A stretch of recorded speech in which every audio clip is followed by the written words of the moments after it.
Good morning, family and friends. Yes, I've been gone a long time. Hello, Edward. How are you guys doing? Here in Texas, we've been having some really strange weather for June. Usually, I'm so happy the first week of June because the all the severe storms are over. No, guys, pray for these towns in Texas. I don't remember the name of it, but one of them was just totally wiped off the map last night. They were telling us that there was a very small risk of tornadoes. Very small. That's not true. It turned into pretty much a tornado outbreak with very little hail that they were predicting. And we're going to go through it again on Saturday. This is not normal for June. This weather is not normal. I know we're in the end times, but I know they say that they have a weather modification machine, and I'm really starting to believe it now. I know about Bluebeam, but Texas, usually we hit June, it's done. One and done. I mean, it's over. No more severe storms, but we've had non-stop storms, I believe, for 2 weeks. Really destructive, bad storms with giant hail. I have never in my life, and I've lived in Texas all of my life, seen weather like this. Anyway, everybody's asking me, where have you been? Well, on the 18th of April, I lost my brother. And we've had ongoing things, making plans, his final arrangements. And it took over 2 months, almost 3 months now to find out the reason of his death. It was an accident and he had heart failure. It's just been, to be honest with you, I've been battling depression. I just want to be forthright and just tell you the truth. Hanging on to Yeshua Jesus with everything I have.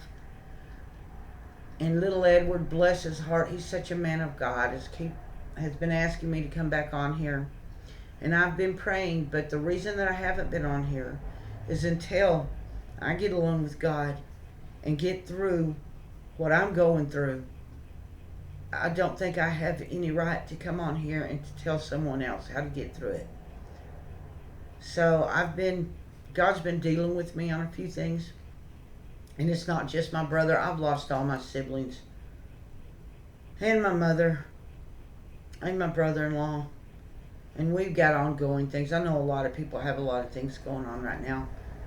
But it was one right after the other. And I want to be honest with you, my family. Family of God. It just destroyed me. I mean, I have dealt with death. I have taken care of family members as they got closer and passed on. But I was very close with my only brother. I tried to go to the store, he couldn't walk at the end, get him what he needed, would go over there. I could call him when something was wrong. We could talk. I was very close to him, and still to this day, any of you that have lost someone understand. If I go to the store, he loved these certain, the Walmart chickens, the pre-made chickens. I can't remember, but I try to stay away from Walmart because I went for him. And, you'll think you're okay. You'll think you're getting better. And you'll go and you'll see something that reminds you of that person. My brother's name was Roger. And I'll see that chicken he always asked. He used to joke about it all the time. I'm okay, now go get me a chicken. Lemon pepper chicken. And I have to go to Walmart because I have two bunnies. And they have to have hay. And that's the only place that carries it in my area. And I'll walk by and I'll see those chickens. And I'll just bust out in tears. And I'm not the kind to cry. This has hit me really hard. And I just wanted to be totally honest with you guys. It just sent me into a really dark place. I don't believe I've ever been this depressed before in my life. Everything seemed to be hitting me. My car broke down. My brother passed away. My daughter was ill.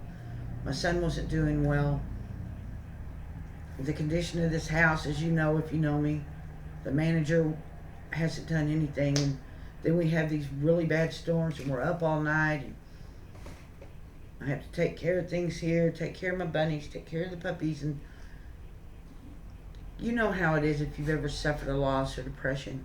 You get up, you put a smile on your face, and you keep going, and inside you're not okay. And it's okay. I want to tell you. You can see my bunny. It's okay not to be okay. It's okay to grieve. Don't let anyone tell you, get over it. Everyone grieves in their own way. And my son got me this t-shirt. I don't know if you can see it. It says, get back a little. It says, I'm fine, everything's fine. He got that for me because I would try, and then I'd listen to sad songs, and I'd just break down before the Lord, and just cry, because it seems like everything is hit. I lost my sister Sharon to suicide, which started it all. Then my mama passed away. Then my brother-in-law, which was like a dad to me, passed away unexpectedly of a stroke. Then my sister was diagnosed with cancer, lung cancer. She was a worker at the storage units, a manager, and someone had stored, those children's bouncy houses, and it caught fire. My daughter was over there at the same time. She also has health issues. And when that plastic burnt everyone that was the older people that were around there, they all got lung cancer and died. I took care of my sister. She lived a long time. The Lord was merciful. She was supposed to have been gone within 6 months. She lived 5 years. I took care of her until her last day. And that was hard, and being left with my sister loved to keep things. I'm not like that. She had storage units everywhere. We had to go through all of that. And at this point, after losing so many people, I just didn't want any earthly possessions to hold me. And I just started giving things away. In my neighborhood, anyone that needed it, they'd come up. They thought it was garage sale. I'd take it. If you can use it, take it. It's from Jesus. Jesus is blessing you. And that's what we did with that.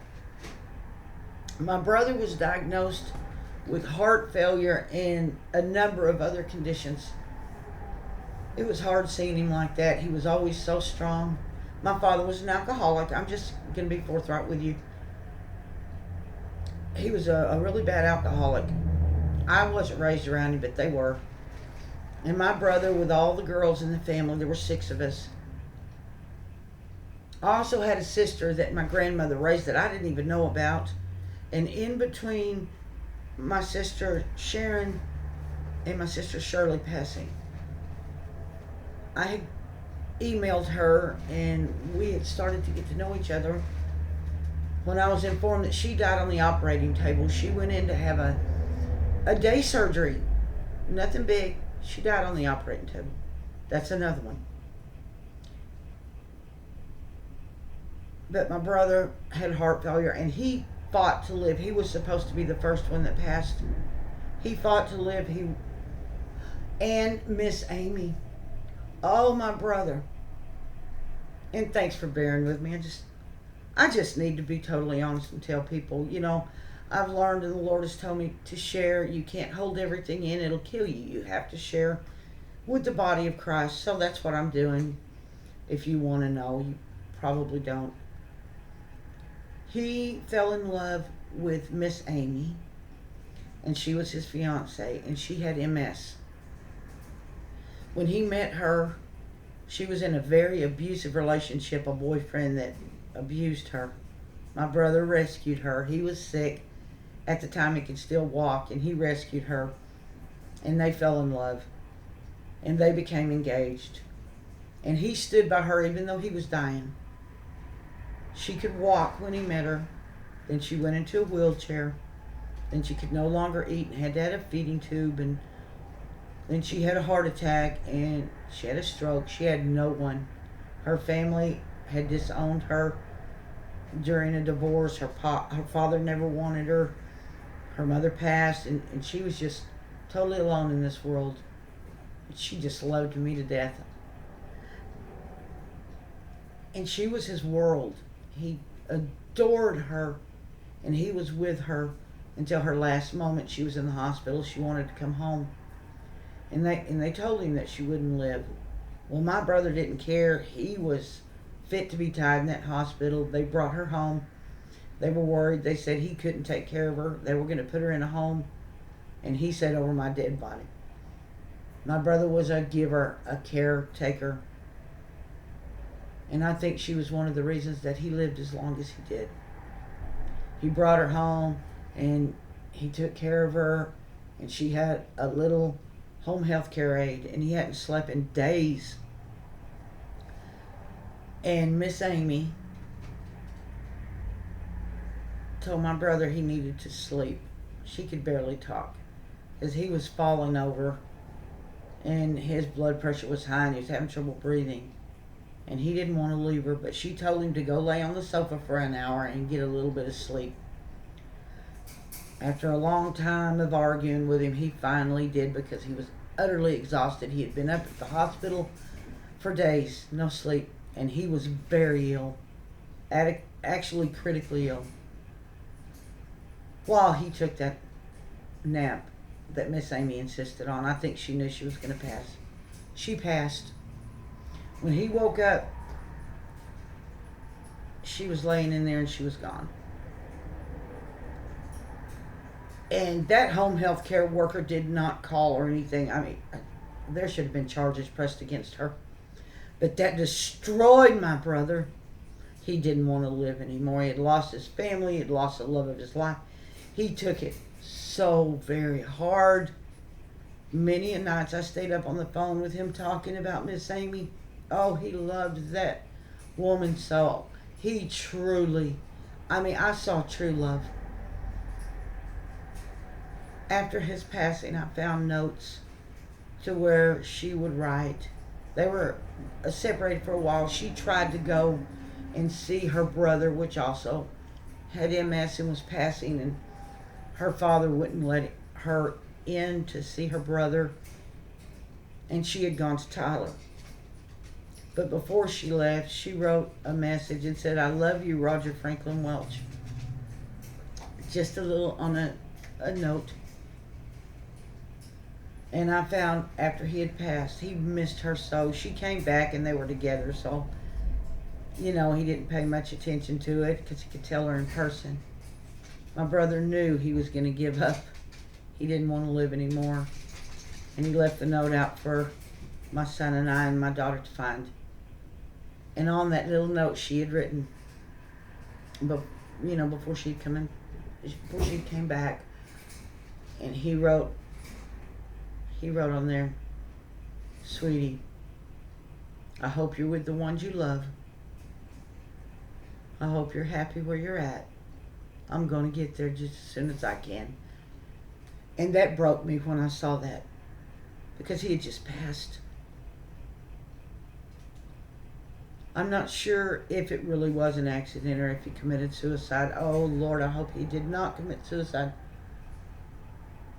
He started pushing me away. I knew.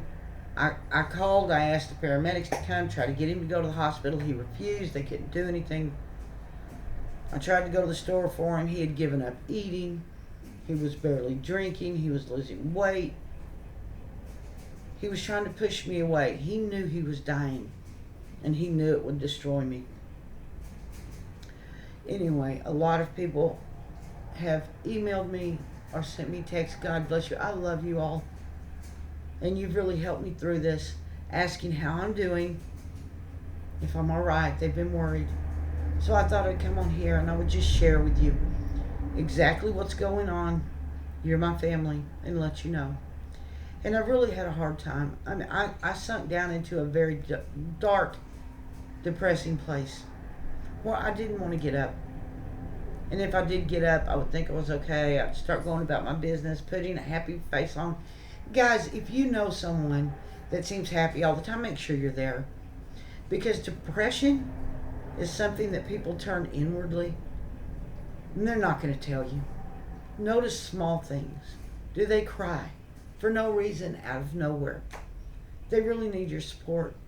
The Lord is bringing me through this, and I'm not in such a despair as I was about 2 weeks ago. And He's working with me. But see, people that don't know the Lord, they can't get through this. If it had not been for knowing the word of the Lord and that Yeshua Jesus is with me, I wouldn't have made it through. And I can see how other people give up. But the Lord is pulling me through, and He's teaching me as I go. And I just wanted to come on here and give you an update. I'm getting better. Thank you for your prayers. And I'll be back soon. I love you all. God bless.